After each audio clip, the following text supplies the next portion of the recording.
আজকে আমরা সাহিত্য খেলা প্রবন্ধের একেবারে খুঁটিনাটি সকল বিষয় নিয়ে আলোচনা করব। একাদশ দ্বাদশ শ্রেণীতে নতুন করে আসা একটি প্রবন্ধ সাহিত্য খেলা। চলো আমরা প্রবন্ধের পুরোপুরি ব্যাখ্যাটি ধারাবাহিকভাবে দেখে নিই। এখানে অনেক কিছু বলা হয়েছে, নামটা নিয়েও আমরা একটু আলোচনা করব। এর আগে আমরা একটু দেখে নিই। প্রথমত, এটি সবুজ পত্র পত্রিকায় প্রকাশিত হয়। এরপরে প্রবন্ধ সংগ্রহ 1952 সালে সেই গ্রন্থের অন্তর্ভুক্ত ছিল এই সাহিত্য খেলা। প্রমোদ চৌধুরীর ছদ্মনাম হলো বীরবল। তিনি বীরবল নামে তখন লিখতেন। এখানে একটা জিনিস খেয়াল করো যে সাহিত্যকে তুলনা করা হয়েছে খেলার সাথে। খেলা আমরা কেন খেলি? খেলার পেছনে আমাদের কোনো কিছু প্রাপ্তির উদ্দেশ্য থাকে না। যেমন আমরা বন্ধু বান্ধবদের সাথে যখন খেলতে যাই তখন আমরা আশা করি না যে আমরা সেখান থেকে কোনো কিছু লাভ করব বা আমরা সেখান থেকে টাকা পাবো, কোনো উদ্দেশ্য থাকে না।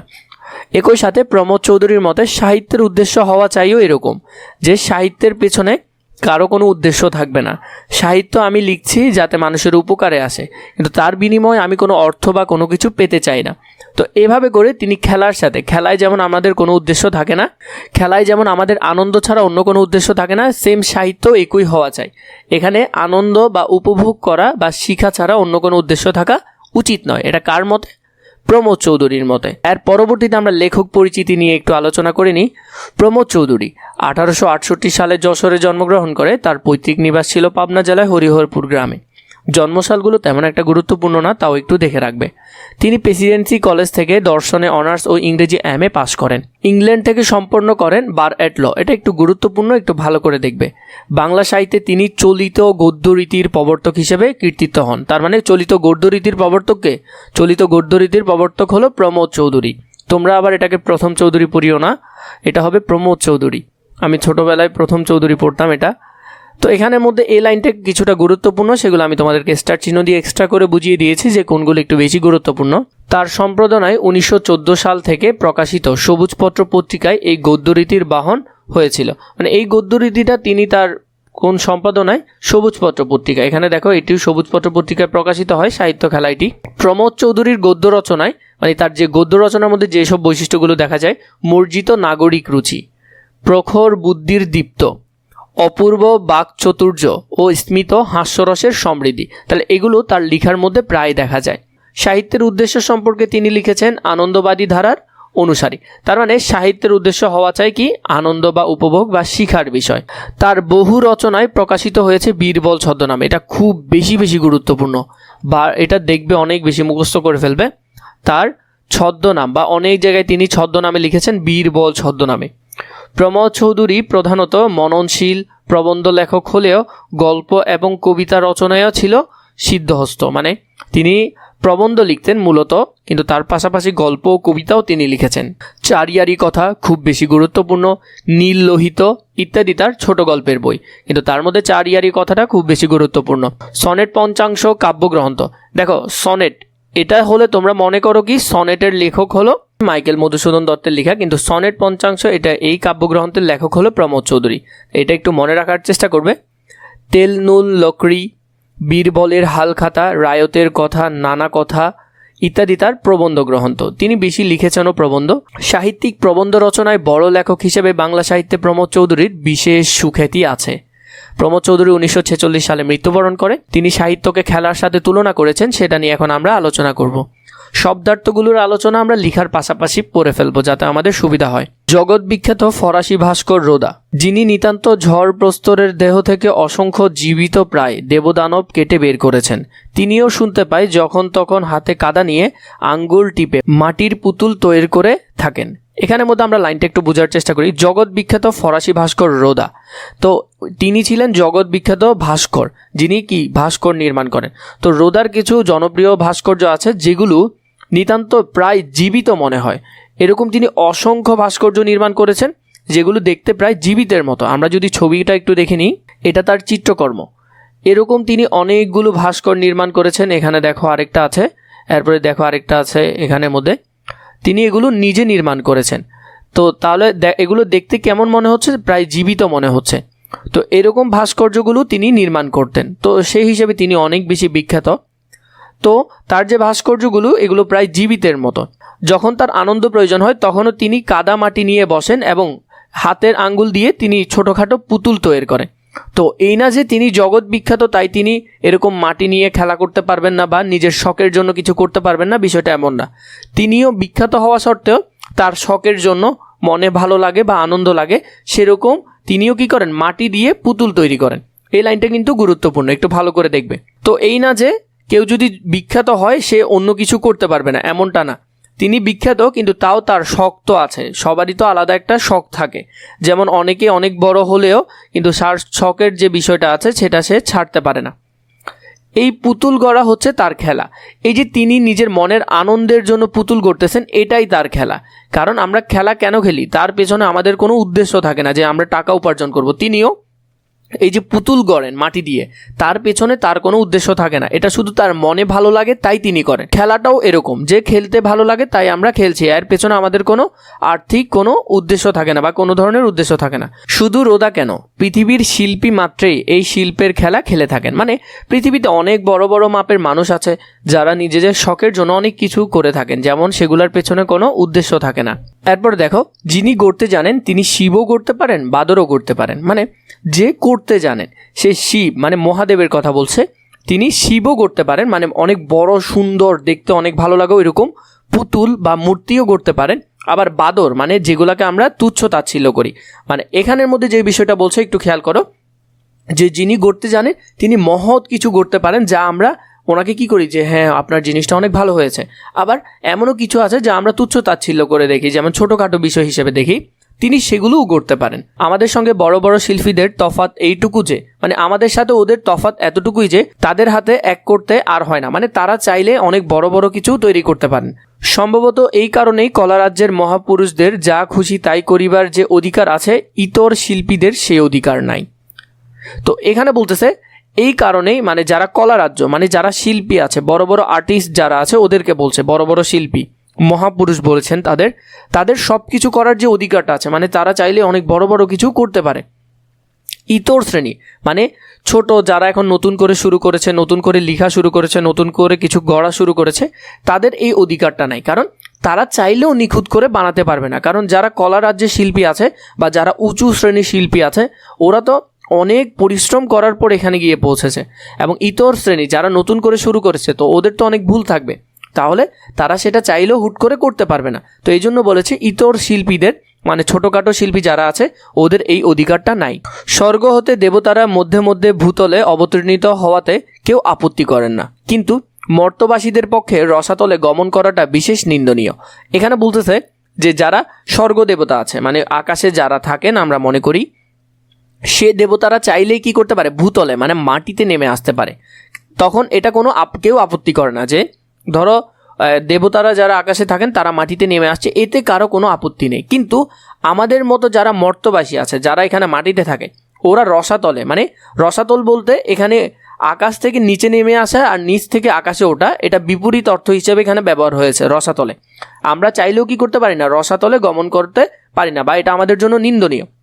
যেমন একজন বড় শিল্পী চাইলে তিনি একেবারে বাজে একটা কাজ করতে পারে, মানে বাজে একটা শিল্পী দিয়ে কোনো একটা মূর্তি তৈরি করতে পারে, কিন্তু আমাদের মতো ইতর শ্রেণীর যারা আছে ওরা চাইলে অনেক বড় জিনিস তৈরি করতে পারে না। তাহলে এখান থেকে আমরা বুঝলাম যে যারা বড় বড় শিল্পী আছে ওরা চাইলে একটা খারাপ জিনিস বানাতে পারে বা খারাপ মূর্তি বানাতে পারে, কিন্তু আমরা চাইলে একটা ভালো বা নামি দামি মূর্তি বানাতে পারি না।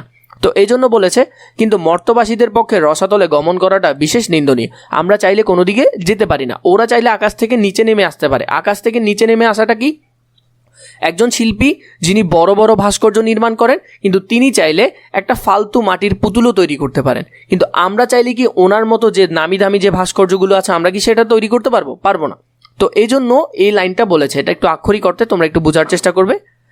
অথচ কথাটা স্বীকার করার জো নেই যে, মানে এই কথাটা স্বীকার করার জো নাই যে লেখক এটা স্বীকার করছেন যখন এই জগতে 10টা দিক আছে। খুব বেশি গুরুত্বপূর্ণ লাইনটা, এটা ভালো করে দেখবে। তাহলে তিনি কতটা দিক বলেছেন, 10টা দিক। 10টা দিক মানে কি, একটা মানুষ চাইলে অনেক দিকে যেতে চায়। যেমন আমি তোমাদেরকে এখন বলবো, যখন এই জগতে 10টা দিক আছে তখন সেই সব দিকেই গতায়াত করার প্রবৃত্তিটি মানুষের পক্ষে স্বাভাবিক। মানে আমরা দেখি যে আমাদের দেশে বা আমাদের আশেপাশে যে মানুষরা আছে ওরা সবাই চায় যে সব কিছু হতে। আমি কতক্ষণ একজন মানুষকে দেখলাম তিনি ডাক্তার, আমারও ইচ্ছে হলো আমি ডাক্তার হব, কিছুক্ষণ অন্যজনকে দেখলাম ওই রকম হবে। এই জন্য মর্তবাসীর মধ্যে বা আমরা যারা ভূমিতে থাকি ওদের এই যে বিভিন্ন রকম ইচ্ছাটা, এটা খুবই স্বাভাবিক। লেখক এটা নিজেই স্বীকার করছেন। মন উঁচুতেও উঠতে চায়, নিচুতেও নামতে চায়। মানে আমার মন মাঝে মধ্যে কী করতে চায়, একেবারে উঁচুতে উঠতে চায়, আবার নিচুতেও নামতে চায়, কারণ আমরা স্থির করতে পারি না। বরং সত্য কথা বলতে গেলে সাধারণ লোকের মন স্বভাবতই যেখানে আছে তারই চারপাশে ঘুরে বেড়াতে চায়, উঠতেও চায় না, ডুবতেও চায় না। মানে এখানে বললো যে আমাদের আশেপাশে যে মানুষগুলো আছে ওরা সবাই এই নিজের আশেপাশে চারদিকে ঘুরে বেড়াতে চায়। তারা একেবারে উপরে উঠে যেতে চায় না, আবার একেবারে মাটিতেও থাকতে চায় না। ওরা চায় যে মধ্যম পন্থায় থাকতে। কিন্তু সাধারণ লোককেই কি ধর্ম, কি নীতি, কি কাব্য, সকল রাজ্যেই অহরহ ডানায় ভর দিয়ে থাকতেই পরামর্শ দেয়। মানে এখানে আমাদের আশেপাশে আমাদের কিছু মানুষ আছে যারা আমাদেরকে পরামর্শ দেয় যে এমন যে তুমি যদি একটু উঁচুতে না থাকো তাহলে মানুষ তোমার কথা শুনবে না। মানে ফেমাস হওয়ার যে বিষয়টা, যে আমাদের সবার মনেই থাকে যে আমার কথা সবাই শুনবে, আমাকে একটু বেশি দাম দিবে, সেটা একটু উঁচুতে না চড়লে আমরা দর্শক ও শ্রোতামণ্ডলীর নয়ন মন আকর্ষণ করতে পারি না। মানে আমরা যদি কোনো একটু উঁচুতে না উঠি, উঁচুতে বলতে কি, আমরা যদি একটু সম্মানিত না হই তাহলে আমাদের কথা মানুষ শুনবেই বা কেন? তাহলে আমাদেরকে একটু উঁচুতে উঠতে হবে যাতে মানুষ আমাদের কথা শুনে, বা দর্শক এবং শ্রোতামণ্ডলী তারা যাতে আমাদের কথাগুলো একেবারে নয়ন দিয়ে দেখে, চোখ দিয়ে দেখে এবং মন দিয়ে সেটা আকর্ষণ করে আমার কথাগুলো, মানে আমাকে দাম দেয়, এক কথায় আমি ফেমাস হওয়ার জন্য। তো এই জন্য আমাদের আশেপাশের কিছু লোক আমাদেরকে এই পরামর্শ দেন যে মানুষকে তুমি কথা বলতে চাও এবং মানুষ তোমার কথা শুনবে, তুমি এমনটি চাও, তাহলে তোমাকে একটু উপরে উঠতে হবে। দেবীতে না বসলে আমাদের উপদেশ কেউ মানে না। তো তুমি যদি একটু ফেমাস না হও তাহলে মানুষ তোমার কথা শুনবে না। রঙ্গমঞ্চে না চললে আমাদের অভিনয়কেও দেখে না। মানে তুমি যদি মঞ্চেই না থাকো তাহলে তোমার অভিনয় কেউ দেখবে না। তো মঞ্চে ওঠার জন্য তোমার কিছুটা ফেমাস হতে হবে। আর কাষ্ঠ মঞ্চে না দাঁড়ালে আমাদের বক্তৃতা কেউ শোনে না। মানে তুমি যদি বক্তৃতা দেওয়ার জন্য যেখানে দাঁড়াতে হয় তুমি সবার সাথে যদি দাঁড়াও তাহলে দেখবা তোমার কথা কেউ শুনছে না। এখানে মোট কথা সব কিছু মিলিয়ে এটা বলছে যে তুমি যদি একটু ফেমাস না হও বা তুমি যদি একটু উঁচুতে না থাকো, সাধারণ মানুষের মতো থাকো, তাহলে তোমাকে সাধারণ মানুষ তোমার কথাগুলো কি দিবে না, দাম দিবে না। তার জন্য আমাদেরকে অনেকে পরামর্শ দেয় যে একটু উঁচুতে থাকলে তখন মানুষ তোমার কথা শুনবে। সুতরাং জনসাধারণের চোখের সম্মুখে থাকবার লোভে আমরাও অগাত্য 24 ঘন্টা টঙে চড়ে থাকতে চাই, কিন্তু পারি না। মানে এখানে বলতেছে এই যে সাধারণত আমি চাই যে আমি সবসময় কি ট্রেন্ডিংয়ে থাকবো, আমার যে বিষয়গুলো আছে এগুলো সবসময় মানুষ দেখবে, সবসময় শুনবে, মানুষ আমার কথার দাম দিবে। এজন্য আমরা 24 ঘন্টায় মানুষের মুখে মুখে থাকতে চাই যে ও আমার সম্পর্কে চর্চা করবে, আমার সম্পর্কে বলবে, কিন্তু এটা কখনো সম্ভব হয় না। অনেকের পক্ষে নিজেদের আয়ত্তের বহির্ভূত স্থানে উঠবার চেষ্টাই মহাপতনের কারণ হয়। মানে ধরো তোমার কোনো বিষয় সম্পর্কে জ্ঞান নাই, কিন্তু তুমি তোমার আয়ত্তের বাইরে গিয়ে ফেমাস হওয়ার জন্য তুমি কোনো কিছু করলা, কিন্তু সেটাই তোমার মহাপতনের কারণ হবে। এইসব কথা বলার অর্থ এই যে কষ্টকর হলেও আমাদের পক্ষে অবশ্য মহাজনদের পথ অনুসরণ করাই কর্তব্য, কিন্তু ডাইনে বায়ে ছোটোখাটো গলিগুজিতে খেলার ছলে প্রবেশ করার যে অধিকার তাদের আছে সে অধিকার আমরা কেন বঞ্চিত হব? তো এখানে বলতেছে, দেখো প্রথমেই বললো যে তুমি যদি তোমার আয়ত্তের বাইরে কোনো কাজ করতে যাও বা চেষ্টা করো, দেখো এখানে লিখেছে চেষ্টা, তো চেষ্টা করলে তোমার কি হতে পারে, পতনের কারণ হতে পারে। তুমি হয়তো সেটাতে ভালো না হয়ে খারাপও হয়ে যেতে পারো। কিন্তু মহাজনরা তো এই কাজগুলো করেছে, তো এই হিসেবে ওরা যে বিভিন্ন রকম কিছু করে, যেমন কেউ যদি ফেমাসও হয় তার পাশাপাশি সে অনেক কিছু করে, তো ওরা যেমন করতে পারতেছে তেমন আমরা কেন এগুলো থেকে বঞ্চিত হব? আমরা কেন চেষ্টা করব না? আমরা ঠিকই চেষ্টা করব। হয় আমি ব্যর্থ হলাম, কিন্তু তাও আমি কি করব, চেষ্টা করব। গান করতে গেলেই যে সুরতলায় চড়িয়ে রাখতে হবে, কবিতা লিখতে হলেই যে মনের শুধু গভীর ও প্রখর ভাব প্রকাশ করতে হবে, এমন কোনো নিয়ম থাকা উচিত নয়। মানে বললো যে তুমি গান করতে চাচ্ছ, তাই বলে কি সুর একেবারে দিয়েই রাখতে হবে? মানে তোমার সেটা না থাকলেও তুমি কি চেষ্টা করবে না? তোমার থেকে চেষ্টা করতে হবে। এবং তুমি কবিতা লেখা মাত্র শুরু করতেছো, তোমার ভিতরে অনেক কিছুর গ্যাপ থাকবে বা তোমার ভিতরে অনেক কিছুর কমতি থাকবে, তাই বলে কি তুমি লেখার চেষ্টা করবে না? এগুলো এই ধরনের নিয়ম থাকা উচিত নয়। প্রমোদ চৌধুরী বলতেছেন যে তোমাদের এগুলো শেখা প্রয়োজন, আস্তে আস্তে শিখবে, কিন্তু তাই বলে কি তুমি একেবারে এই ভয়ে মানুষ কি বলবে বা কি হবে সেটার ভয় কি তুমি একেবারে লেখা ছেড়ে দিবে? শিল্পের রাজ্যে খেলা করিবার প্রবৃত্তির ন্যায় অধিকার বড় ছোট সকলেরই আছে। এমনকি এই কথা বললেও অত্যুক্তি হয় না যে এই পৃথিবীতে একমাত্র খেলার ময়দানে ব্রাহ্মণ শুভ্রের প্রভেদ নাই। দেখো এই শব্দটা কিন্তু রাজা হবে। রাজার ছেলের সঙ্গে দরিদ্রের ছেলেরও খেলার যোগ দেবার অধিকার আছে। আমরা যদি একবার সাহস করে কেবলমাত্র খেলা করার জন্যই সাহিত্য জগতে প্রবেশ করি তাহলে নির্বিবাদে সে জগতের রাজার দলে মিশে যাব। কোনরূপ উচ্চ আশা নিয়ে সে ক্ষেত্রে উপস্থিত হইলেই নিম্ন শ্রেণীতে পড়ে যেতে হবে। এখন আমরা এটার ব্যাখ্যাটা একটু দেখব। প্রথমে বলেছেন শিল্প রাজ্যে খেলা করার প্রবৃত্তির ন্যায় অধিকার বড় ছোট সকলের আছে। মানে আমরা দেখি খেলা করার সময় সেখানে কোনো প্রভেদ হয় না, যে কে রাজার ছেলে, কে দরিদ্রের ছেলে, কে ব্রাহ্মণ, কে শূদ্র, মানে উঁচু শ্রেণী নিচু শ্রেণী আমরা কোনো কিছুই দেখি না খেলার সময়।